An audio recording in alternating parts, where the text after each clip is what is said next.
Depuis 3 milliards d'années, la nature utilise l'énergie solaire pour produire les carburants dont elle a besoin. Cette réaction chimique est la photosynthèse. Certaines microalgues et bactéries ont une particularité unique lors de la photosynthèse. Elles sont capables, grâce à des enzymes appelées hydrogénases, de transformer l'eau en hydrogène. Si on arrive à copier ces enzymes, nous pourrons dans un futur proche utiliser l'hydrogène comme carburant.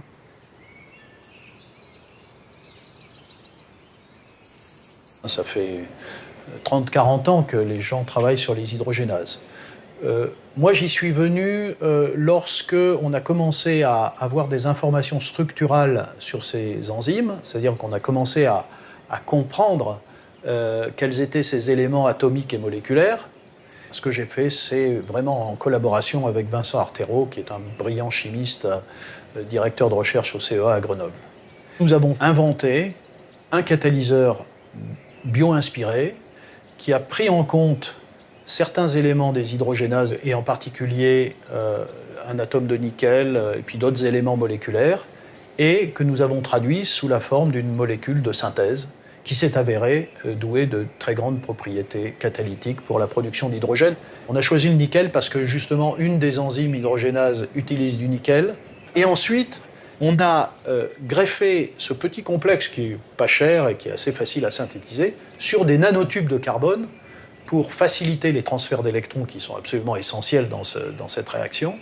Et ces nanotubes de carbone, d'une certaine façon, ressemblent à la chaîne de transfert d'électrons qui existe dans les enzymes. Longtemps, les chimistes ont pensé que pour catalyser ces réactions de transfert d'électrons et de production d'hydrogène, il fallait utiliser des métaux nobles.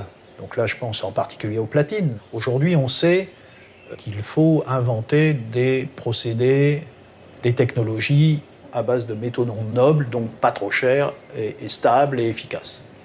Puisque les enzymes savent faire ça avec du nickel et du fer, essayons de comprendre, copions-les et on devrait inventer des choses qui remplacent le platine. Grâce à ce catalyseur bio-inspiré, on peut produire de l'hydrogène à partir de l'eau. Cette réaction appelée électrolyse sépare l'eau en hydrogène et oxygène. On peut aussi réaliser la réaction inverse, c'est-à-dire l'oxydation de l'hydrogène en eau dans une pile à combustible. Au cours de cette réaction, l'énergie stockée sous forme d'électrons au sein de la molécule d'hydrogène est libérée grâce au catalyseur pour produire de l'électricité. C'est pourquoi l'hydrogène est bien un carburant. Alors il y a une idée qui moi, m'intéresse au plus haut point et qui est assez fascinante. C'est cette idée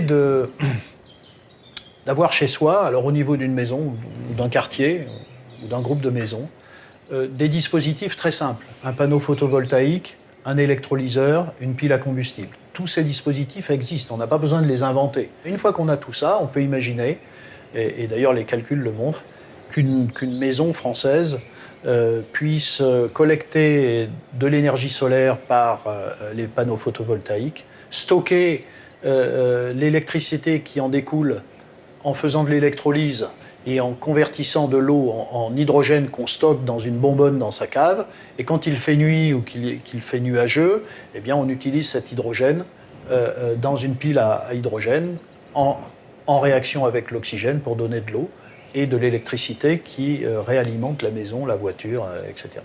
Donc il y a cette idée d'autonomie dans la production de son énergie et dans l'utilisation de son énergie. De nombreux chercheurs travaillent sur ce qu'on appelle la révolution de l'hydrogène, à savoir la production autonome d'un carburant propre et durable. L'apport de la chimie bio-inspirée ouvre donc la perspective à des technologies moins coûteuses pour la production et le stockage de cette énergie renouvelable.